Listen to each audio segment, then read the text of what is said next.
Welcome to the Four Borders podcast. And Dave, we're back, baby. It's Thursday, December 7th, 9:41 p.m. We got a game going on beside us. It's the Patriots and the Steelers. The Patriots are winning 21-10. Who really cares about that game? I'm sure a lot of people do actually care about that game. But Dave, I want to talk about something. Oh, and if you haven't already, then please like and subscribe. We do appreciate that. It helps out the channel. If you don't, then I guess, it is what it is. We can't do anything about it. So Dave, I did want to mention this story. I don't know if you've heard, but Sean McDermott, the coach of the Buffalo Bills, this is from ESPN, so I'm going to give Elena Getzenberg some credit here.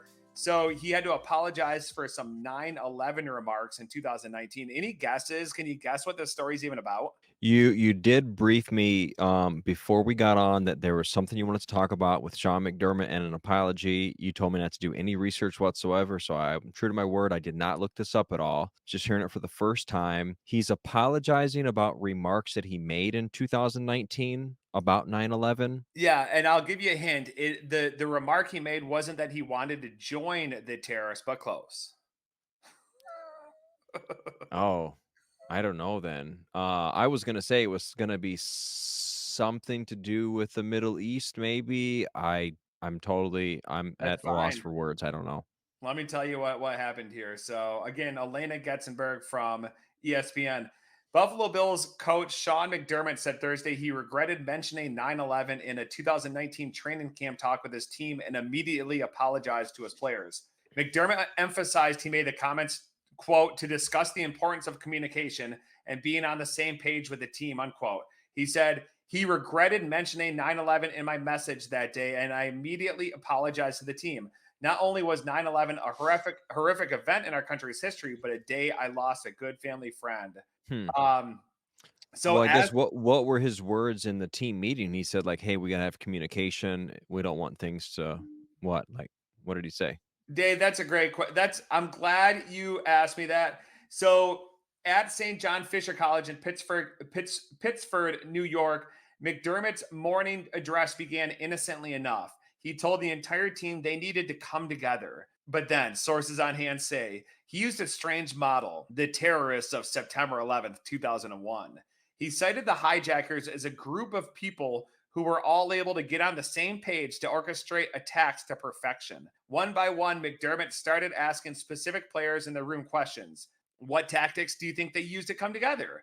A young player tried to methodically answer. What do you think their biggest obstacle was? A veteran answered TSA, which mercifully lightened the mood. So basically, in other words, he used the analogy of the terrorists on 9/11 coming together and execute the murder of 3,000 some people in the Twin Towers and the people on the airplanes for his team coming together. What the fuck is going on, bro? Why did that take so long to come out? I don't know. That's actually a really good question there too, and maybe maybe somebody's not in the league at this point, and their career is not in jeopardy. I'm not sure. That's a great question though. That is definitely one of those examples of locker room talk that you don't want to get out. Yeah, but it's also one of those things where, like, just don't you know better? Like, are you sympathizing with terrorists? I mean, a lot of people sympathize with America and America being a terrorist state. Some might say, not me, of course. Some might say that, Dave.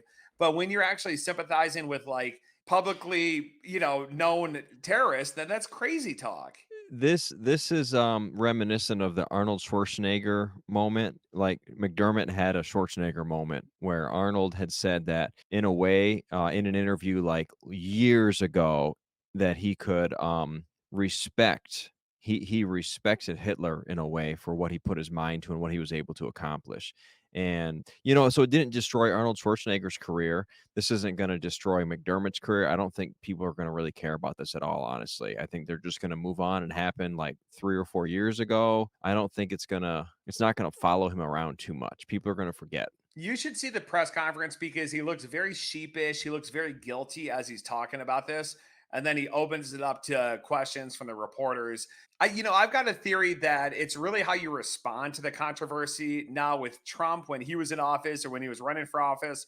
A lot of true and unflattering things came out about him. for the person that he is. And he said he could kill somebody in the middle of Manhattan and people would still vote for him. So it's really how you spin it, your ability as a person to make other people believe that you're either sorry or you're above it or just move on. Arnold, he can move on because he was Mr. Universe, he was governor of California, he was in Jingle All the Way, True Lies. I mean, the guy's he's a great entertainer. Sean McDermott might be able to move on, but boy, did he not look good during that press Yeah. conference. So here's my philosophy on these like public apologies. The more over the top you go with the apology, it's not gonna, like, if someone's gonna be that upset with McDermott for what he said, it doesn't matter how many apologies he's gonna give. Those people have already made up their minds that they're totally insulted, they're offended beyond words that he said that. It doesn't matter how much he apologizes, they're still gonna view him the same exact way. And then the people that were like, hey, I'm indifferent to that, now they're looking at him groveling for an apology. It's not a good look. It's just like you make the apology, you say, hey, yeah, that was a lapse in judgment and that was inappropriate. I regret it and something that I'll never reference again. And then you just move on. Mhm. So I don't know if this is going to be a continued apology tour or if reporters are going to keep bringing it up. But I haven't seen the press conference. I might do a little bit more digging before I have a final judgment on it. But everybody makes mistakes. It's kind of a really strange thing to say, strange way to motivate players. The strangest thing is that it took 3 or 4 years to come out. Dave, I kind of feel like you're the kind of person where if you make a mistake, you've got the kind of disposition where you can just kind of move on from it. You can keep talking and people are like, okay, yeah, this, you can sell it really nicely. I see that. I've seen it. I And don't know, man. I feel like, I mean, I had somebody call me out for choosing the Patriots as the number 2 worst team it's because you're an franchise. idiot, Dave. It's because you're an idiot. And that happened like a whole 10 minutes ago, and I'm still stewing about that. I know, I know. But what I will say is that McDermott, he can get out of this, I'm sure, but he really didn't do himself any favors. And if he would have just come out and said, you know what, just like what you said, I'm human. I made a mistake. I shouldn't have said that. Have you never made a mistake? And then he starts pointing at the reporters in the room. That's how I would handle it. I'd say, have you ever made a mistake? Yeah. Here's the other thing, like, what was it? Al Davis, just win, baby. Like, winning cures everything. If the Bills were having a better season this year, it would not come up at all. So the fact that it came up is because the Bills are struggling, I think. Somebody had to dig it up as a hit piece. They're 6-6 right now. I don't think his job's in jeopardy, but the Bills have been underperforming based on expectations for the last couple of years. So are they ever going to get it done? I don't know. Is this some sort of hit piece that they would do just to like try to get him out of there? I don't know. I think you have to look at it. If you're leadership, you have to say, well, that was a lapse in judgment. Now, has he done this a couple different times? It's when it's habitual, then that's when it's a problem. Everybody makes a mistake, though. So if it's just this one mistake, then you just move on from it. I do have to say, it's a really fucking weird analogy, though. Like, I have no idea. That's where I'm at. It's like a terrorist is almost like, it's a curse word. Like, it'd be like sympathizing with Satan, right? Oh, Satan tortured babies because this, that, and the other, and we got to come together so we can torture, our opponent. It's like you don't do that.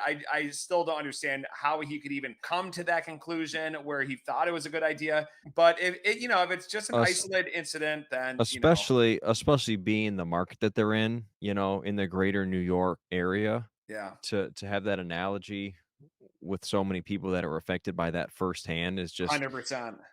it's just odd. It's an odd choice of motivators, but yeah, I'll look into it a little bit more. Hadn't heard that until just now. Yeah, well, I just want to bring it to your attention. I'm glad that you let me bring it up to you as a surprise. But we should probably wrap this baby out. If you haven't already, then please like and subscribe. Anything that you got to say before we get out of here, Dave? No, that's it. Oh, good. Thank God. I thought we were going to be on the hook for another long diatribe. But we'll see y'all next time on the Four Birdies podcast. See ya.